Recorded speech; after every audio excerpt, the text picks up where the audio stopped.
तो मैं रखने जा रहा हूं आज के विषय को। आपको पहले समझना होगा। पहले मैं बता देता हूं क्या है दान वरदान। फिर दूसरा, परमेश्वर को समझने के लिए दानों यानी कि गिफ्ट्स की जरूरत है या वचनों की। मैं इसके ऊपर आज बात करने पर हूं।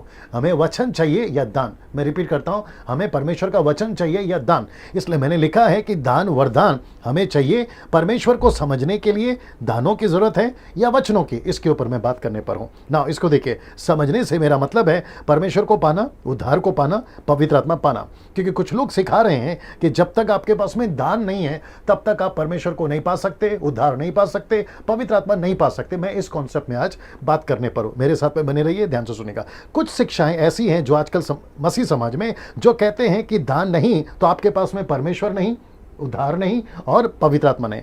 क्योंकि पवित्र आत्मा अलग है और उसके दान वरदान अलग है। मैं रिपीट करता हूं, पवित्र आत्मा, पिता पुत्र पवित्र आत्मा, ये अलग है और उसके दान अलग है। आप दोनों को मिक्स नहीं कर सकते। कोई भी दान, वो चाहे अन्य भाषा का हो या भविष्यवाणी का हो या चमत्कार का हो, ऐसा कोई भी दान परमेश्वर नहीं है। और परमेश्वर का दान जरूर हो सकता है, लेकिन दान कभी परमेश्वर नहीं हो सकते, पवित्र आत्मा नहीं हो सकते। दान खत्म हो सकती है लेकिन पवित्र आत्मा कभी खत्म नहीं हो सकता ना। इसको देखिए, आपको पवित्र आत्मा उसी दिन मिल जाता है। पवित्र आत्मा से मेरा मतलब है उद्धार पाना, पवित्र आत्मा पाना, परमेश्वर को पाना उसी दिन मिल जाता है जिस दिन आपका उद्धार हो जाता है। तो फिर आपको अलग से ऐसी कोई एक्टिविटीज, ऐसा कोई दान के लिए 80 दिन, 20 दिन, 40 दिन आपको किसी भी प्रकार के फास्टिंग में दान के लिए नहीं जाना है। क्योंकि दान खुद कहता है GIFT, गिफ्ट्स, ये खुद ही गिफ्ट है पवित्र आत्मा का और वो तय करेगा किसको देना है और किसको नहीं देना है ना। इसको देखिए, दो बातें आपको याद रखनी है। मैं रिपीट करता हूं, दो बातें आपको याद रखनी है। पहला,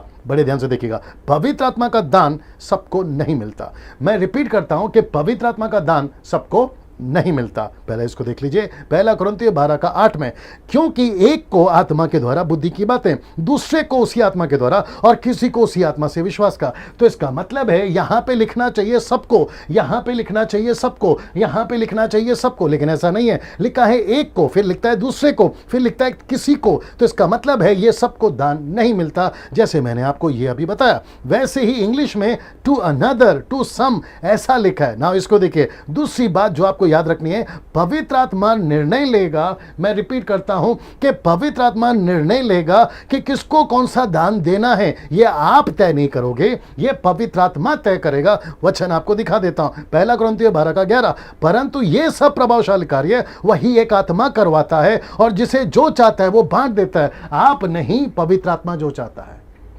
इसको इंग्लिश में लिखा है, देखिए, एज ही विल। इसका मतलब है ये जो येलो में डाला है, एज ही विल, तो पवित्र आत्मा डिसाइड करेगा कि किसको कौन सा दान देना है। क्या ऐसा कोई वचन, बड़े ध्यान से सुनना, क्या ऐसा कोई वचन बाइबल में है जहां लिखा हो कि आप बिना दान परमेश्वर को नहीं समझ सकते? मेरा ओपन चैलेंज आप सभी को, जितने भी ये सिखाते हैं कि बिना अन्य भाषा के दान के या बिना दान के आपके पास पवित्र आत्मा नहीं है, आपके पास में उद्धार नहीं है, आपके पास में परमेश्वर नहीं है, तुम बिना दान के स्वर्ग नहीं जाओगे, ऐसा वालों को मैं ओपन चैलेंज देता हूं और मैं उनसे कहता हूं कि मुझे बाइबल से एक वचन निकाल के बताइए जहां लिखा है कि आपको जब तक दान नहीं मिलता, आपका उद्धार नहीं हुआ है, आप परमेश्वर को नहीं समझ सकते। ऐसा एक वचन निकाल के बताइए। बल्कि दूसरा तीमुथियुस 3:16-17 क्या कहता है?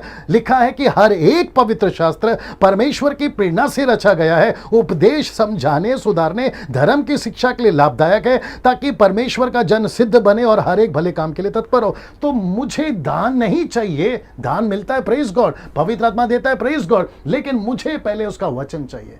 मैं जितना वचन पढ़ूंगा मैं उतना प्रभु में बढ़ूंगा, मैं जितना वचन में बना रहूंगा मैं उतना परमेश्वर को समझूंगा। ये मुझे नहीं समझ में आता कि लोग ये क्यों नहीं सिखाते ना। इसको देखिए, जो आपको याद रखना है, दान वरदान सिर्फ और सिर्फ सेवा से संबंधित ही दिया गया था। इसके अलावा इसका कोई दूसरा कनेक्शन है। दान वरदान का कनेक्शन ना तो उद्धार से है, ना परमेश्वर से है, ना पवित्र आत्मा से है। दान का कनेक्शन सिर्फ सेवा से है, जैसे मैं आपको यहां पर बता चुका हूं। ये वाला, ये देखिए, सिर्फ सेवा से है। इसका कनेक्शन ना तो उद्धार से है, ना परमेश्वर से है, ना किसी और चीज से है। दोस्तों, मैं आपके बीच में आ रहा हूं, मैं वापस आपको बताता हूं, अगर ऐसी कोई शिक्षा देता है कि आपके पास में दान होना चाहिए तब जाके आपका उद्धार होगा, आपके पास में पवित्र आत्मा तभी आएगा जब आपके पास में अन्य भाषा का दान होगा, तो मैं आपको आज बताना चाहता हूं कि आपके पास में पहला वचन होना चाहिए।